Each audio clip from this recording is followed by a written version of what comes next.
وانتشرت بين الناس في أوقات بتوفر بعض أسباب النشر بعد مرور مدة عليها، ومن وقت ظهورها قد ردها علماء العالم الإسلامي، ولكن مع مرور الوقت والتأثر بالسياسات والإعلام والوسائل المختلفة انتشرت في كثير من المسلمين. Irama yang membid'ahkan tentang tabarruk itu irama yang baru-baru ini saja, yang bermula munculnya itu dari daerah Najd. Nah, ini memang di masa-masa itu sudah dibantah oleh ulama-ulama yang bertidur di situ tadi, dari batang korma tadi, daun-daun korma.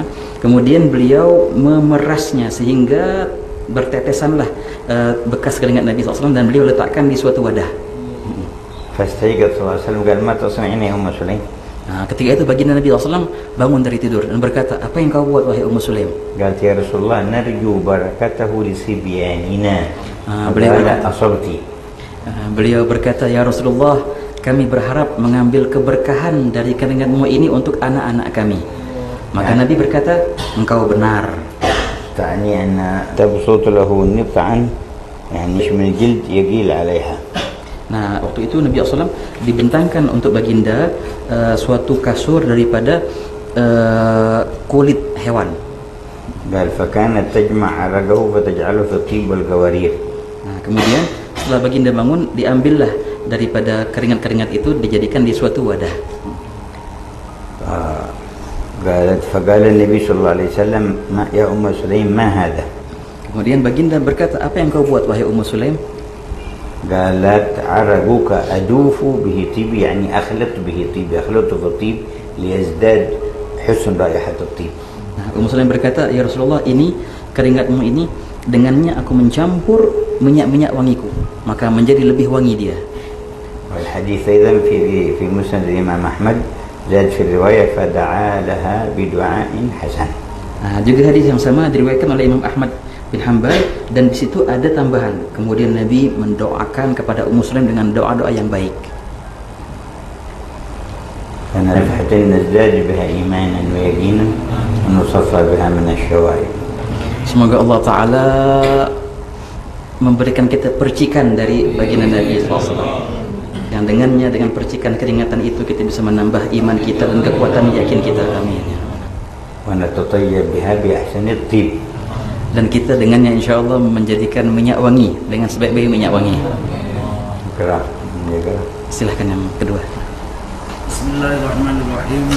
Wa an Ummi Asim imra'ati Utbah bin Farqat as-Silmi qalat kunna inda Utbah arba'u niswatin ay zawjatin lahu fama minna imra'atun illa wa hiya tajtahidu fit tibi litakuna atyaba min sahibatiha wa ma yamussu Utbah at-tiba illa ayyamussa duhnan yamsahu lihyatan wa lahu atyabu rihan minna wa kana idza kharaja ila nas qalu ma syamamna rihan atyaba min rihi Utbah faqultu lahu yawman inna lanajtahidu fit tibi wa la anta atyabu rihan minna famimma ay min ayyi sababin faqala sallallahu alaihi wasallam fa ataituhu fa syakawtu dzalika ilaihi sallallahu alaihi wasallam fa amarani an atajarrada fatajarrad thawbi wa qa'adtu baina yadayhi wa al-farji fa nafatha Rasulullah sallallahu alaihi wasallam fi yadihi summa masaha dhuhri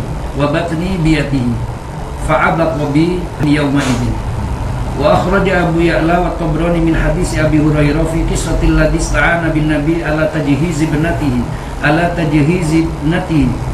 fastada'a sallallahu alaihi wasallam bi qarurati ay ina'in saghirin fasalata lahu fiha min 'irqihi wa aragi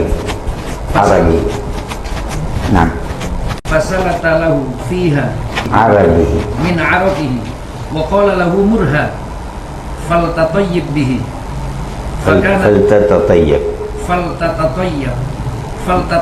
bihi fakanat inda tatayyabat bihi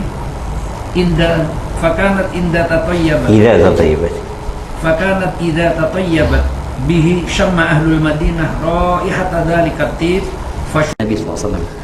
الأول حديث عتبة بن فرقد السلمي. Yang pertama hadis namanya hadis dari sahabat yang bernama Utbah bin Farqad As-Sulami. كان له 4 زوجات. Dulu tuh dia punya 4 istri. وكن يجتهد في التطيب بأحسن الطيب. Setiap dari 4 istri itu berusaha untuk menjadi istri yang paling wangi. وكان عتبة لا يتطيب. Utbah ini, si suami ini, dia tak pernah pakai minyak wangi. ولكن فيه رائحة حسنة حتى إذا خرج للناس يقولون ما شممنا ريحا أطيب من ريح عتبة. Tapi si Utbah, sehingga ketika dia keluar dari rumah atau di rumahnya sendiri, semua orang bilang nggak pernah kita cium minyak wangi lebih wangi daripada wanginya Utbah ini. قالت زوجته أم عاصم قلت له يوم إننا نجتهد في الطيب ولا أنت أطيب ريحا منه. Seorang dari istri beliau yang bernama Ummu Asim, beliau berkata kepada suaminya, wahai Utbah, kami ini berlomba-lomba untuk menjadi istri yang paling wangi, tapi minyak wangi kami tidak bisa mengalahkan minyak wangimu. فمما ذلك بأي سبب ليش أنت ريحتك هكذا أحسن؟ Dari mana engkau bisa wangi? Padahal kami tahu kau tuh tidak pernah pakai minyak wangi. Tapi dari mana engkau wangi ini? قال لها وأنا صغير أخذني الشراء يعني الحكة، جاتني حكة في جسدي فعلى أيام النبي صلى الله عليه وسلم فأخذوني أهلي إلى عنده شكوت ذلك إليه. Maka si Utbah berkata, dulu waktu masa kecilku pernah aku terkena penyakit cacar, kalau bahasa kita syara, cacar. Kemudian keluargaku membawaku ke Nabi SAW dan membahas penyakit ini di hadapan Nabi. فكانت الحكة عنده في صدره وفي ظهره كثير.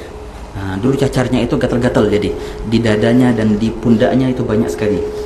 فأمر أن يخرج الثياب من على صدره وظهره. Kemudian Nabi SAW menyuruhnya untuk buka bajunya, jadi terlihat semua tempat-tempat yang cacarnya itu. قال فأخرجته وقعدت بين يديه. Maka kemudian aku buka bajuku dan aku duduk di hadapan Nabi SAW. قال فنفث الرسول صلى الله عليه وسلم تفل في يده ثم مسح ظهري وبطني. Kemudian Nabi SAW meludah-ludah di telapak tangannya, kemudian itu diusapkan ke badannya si Utbah ini. فمن ذاك اليوم عبد فيه هذا الطيب إلى الآن. Semenjak hari itu sampai sekarang muncullah aroma yang sangatlah wangi sampai sekarang dari tubuhku ini. فطول السنوات والطيب عابر فيه وأزواجه يجتهدن بأحسن الطيب وهو يكون أحسن منه. Sepanjang tahun ini, beberapa tahun ini, itu tetap lengket aroma itu di badannya dan tidak bisa dikalahkan oleh minyak wangi istrinya itu.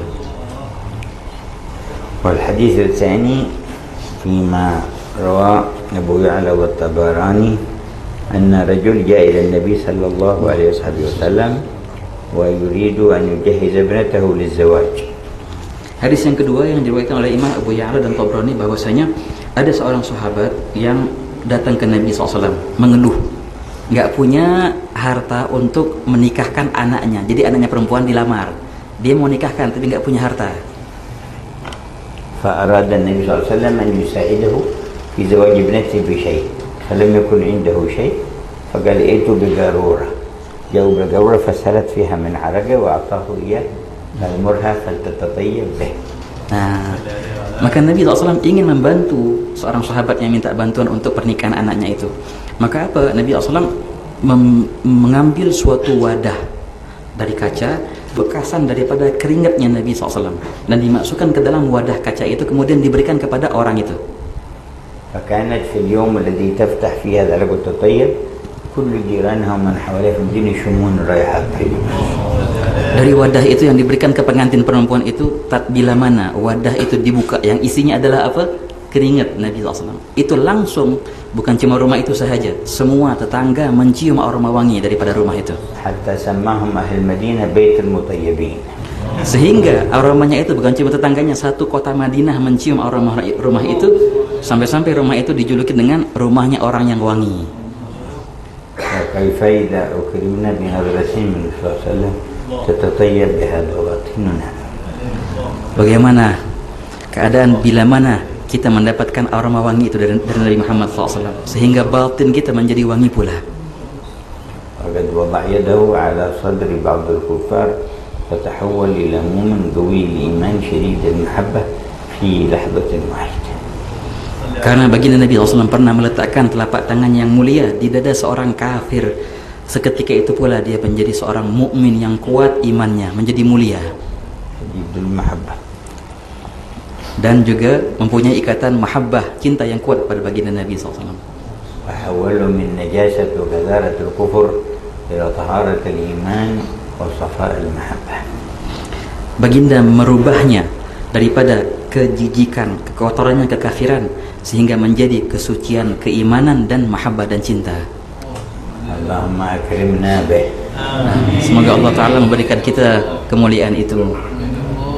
Bismillahirrahmanirrahim. Radhiyallahu anhu wa qala radhiyallahu anhu Tibul Abid sallallahu alaihi wasallam yanfuru kullu syai'in massahu wa kullu tariqin marra fihi.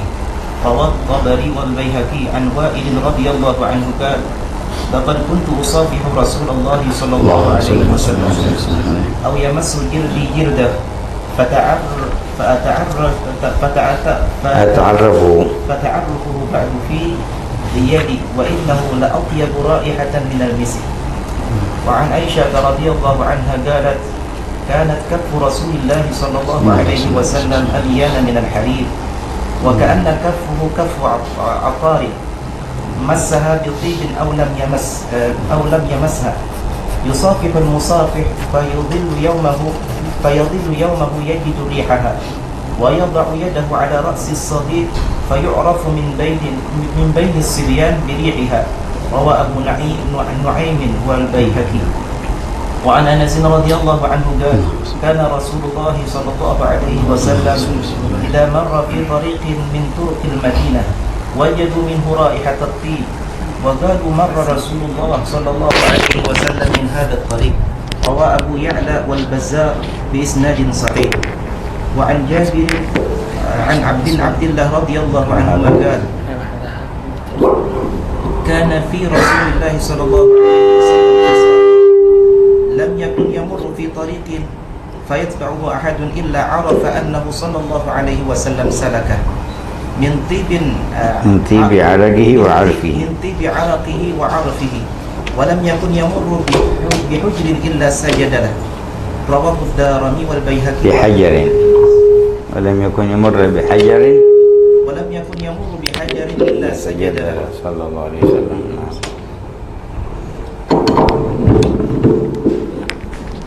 نعم. ويرحم الله. أيوة. رواه الدليل. ويرحم الله القائل ولو أن ربا يمموك لقاتهم لقادهم يسيمك حتى يستدل به الركب. وفي المسند عن وائل ابن حجر أن النبي صلى الله عليه وسلم أوتي بدلو من ماء فشرب منه ثم مج في الدلو ثم في البئر فطاح منه مثل ريح المسك صلى الله عليه وسلم. أيوة. وهكذا يحدثنا في هذا الباب عن انتشار الرائحة الطيبة من صلى الله عليه وسلم إلى ما حواليه. Di bab ini beliau pengarang kitab akan membahas bagaimana menyebarnya aroma Nabi SAW kepada semua sesuatu yang menyentuh baginda. فذكر حديث سيدنا وائل أنه يقول كنت أصافح رسول الله صلى الله عليه وسلم أو يمس جلده فأتعرف وأعرف ذلك أثره بعد ما أذهب من عنده في يدي وإنه لأطيب رائحة من المسك.